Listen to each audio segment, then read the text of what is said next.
talk about separation anxiety, which is a topic we would be discussing because July 4th is tomorrow. So today's topic I find is one that should be talked about because very often our four-legged pals develop this problem.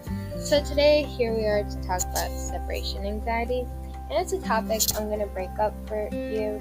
So let's dive right in. Okay, so separation anxiety, we're going to break this episode up into 3 parts. The first part is, what is separation anxiety? Separation anxiety is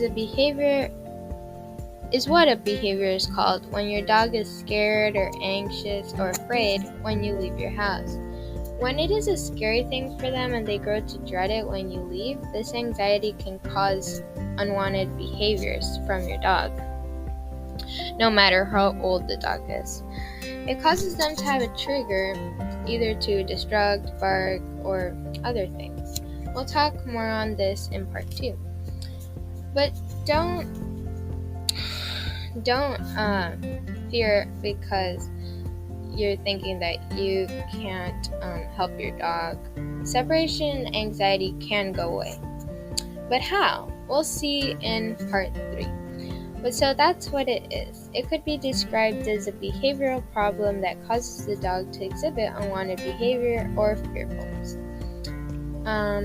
So that is what it is. It's pretty simple, really. But of course, how do you know if your dog has separation anxiety? Here is part 2. Behaviors your dog may exhibit. I decided to name the behaviors that your dog may exhibit so that you could see if they are symptoms per se, so that you can help your dog. Here's the list of behaviors your dog may exhibit during separation anxiety. Number 1. May tear up your stuff, books, toys, pillows, etc. while you are gone. Number 2 is may bark incessantly when you leave. Number 3 is your dog may pull pillows and even blankets out of their places or off the couch. These are just a few, but I tried to name the most significant, the ones that you don't want your dog to do and the ones that you want to help your dog overcome.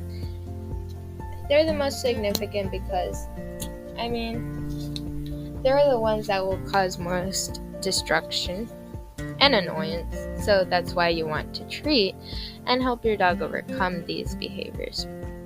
Now for part 3, of course, I want to leave you guys with some tips that totally work and are tried and true from experience with Samantha, who I introduced in our last episode, our own dog. Number 1 that helped us a lot was rotating toys, which is only taking out your dog's toys when departure time comes. It will take the dog's attention to newfound objects to play with, or just grab in their mouth too. Or you can rotate toys. Rotating toys is fairly easy.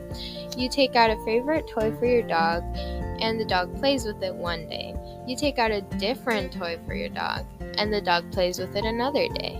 And then the dog sees it, let's say, once a week, and then it sees the other toy once a week, and the other toy, and so on. It's helpful to have at least 5 toys for your dog. Number 2 is only feeding your dog when time of leaving arrives, or giving your dog a treat when the time of departure. Why do this? Well, for your food-motivated dog, this will be an attraction to their bowl, and they will eat happily during your time of getting out the door. It will distract them from their nervousness or fearfulness of you leaving, and it will help them overcome separation anxiety if they are food-motivated. Number 3 is getting a Kong. A Kong is very fun for some dogs. Not only are these helpful for separation anxiety, but very, very fun for some dogs. Why? Well, the Kong toy is meant to entice the dog by putting a favorite treat such as peanut butter or a conch filler inside, which is found at most pet stores, challenging the dog to get it out. It is a puzzle toy and can be found in most pet stores along with the fillers, as I said before, and on Chewy.com, an online store for pets. So be sure to check out Chewy.com. Number 4 is try not to leave anything lying around on the floor while you're away, which will usually encourage the dog's behavior, because honestly, wanting to tear up your stuff is because it's your stuff, and your dog loves you so much that it wants to sniff everything that's yours, and that will be your books. It will bite anything sometimes that you have touched or grabbed or use a lot. So try not to leave those stuff, because those are usually your favorite stuff. Again, this helps the dog to focus on positive behaviors instead of negative, like focusing on playing with their toys or eating their food, etc. Number 5 is to crate train your dog.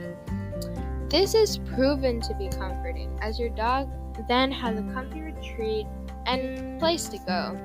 Just never close the door, because your dog will feel trapped and it will seem like a punishment instead of a fun, comforting thing. I will be sure to make a podcast on crate training your dog, so that you all can have an idea on how crate size matters, how to do it, how to make it feel homey to your dog, and how to make your dog really love its crate, but never use it as a punishment.